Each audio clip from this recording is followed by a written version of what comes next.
ఐబొమ్మ రవి గురించి నిన్నటి వరకు మీరు విన్నవన్నీ అబద్ధాలే. నిన్నటి వరకు ఏం చెప్పారు? అందరికంటే ముందుగా మూవీ చూడాలన్న ఆశతోనే ఐబొమ్మని క్రియేట్ చేశానని చెప్పాడు కదా!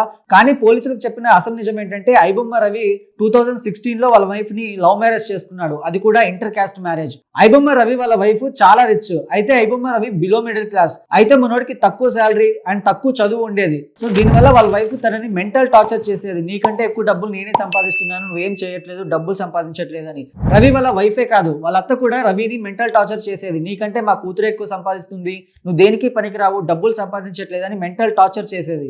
సో దీనివల్ల మనోడు ఎలాగైనా డబ్బులు సంపాదించాలని ఐబొమ్మని క్రియేట్ చేశాడు. సో అది లీగలా ఇల్లీగలా అని ఆలోచించకుండా ఐబొమ్మని క్రియేట్ చేసిన తర్వాత అందరూ తనని సపోర్ట్ చేశారు. కానీ ఒక నెగిటివ్ వేలోకి వెళ్ళిన తర్వాత ఐబొమ్మ నెగిటివ్ అయిన తర్వాత ఇప్పుడు అందరూ తనని తప్పుపడుతున్నారు. సో మనోని పాజిటివ్ వేలో ఉన్నంత వరకు అందరూ సపోర్ట్ చేశారు. నెగిటివ్ వేలోకి వచ్చిన తర్వాత కొంతమంది సపోర్ట్ చేయట్లేదు అండ్ బ్యాడ్ అయ్యాడు కూడా.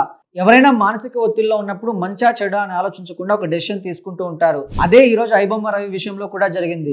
సో ఎవరైనా మానసిక ఒత్తిడిలో ఉన్నప్పుడు కానీ టెన్షన్ లో ఉన్నప్పుడు కానీ ఒక డెసిషన్ తీసుకుంటున్నామంటే వెనక ముందు ఆలోచించుకొని తీసుకోండి. ఇక్కడ సాడ్ పార్ట్ ఏంటంటే ఇదంతా వాళ్ళ వైఫ్ కోసం చేస్తే వాళ్ళ వైఫ్ ఈ రోజు రవిని పట్టించింది. సో ఐబొమ్మ రవి విషయంలో జరిగింది ఎంతవరకు కరెక్ట్, మీరేమనుకుంటున్నారో కమెంట్ చేయండి.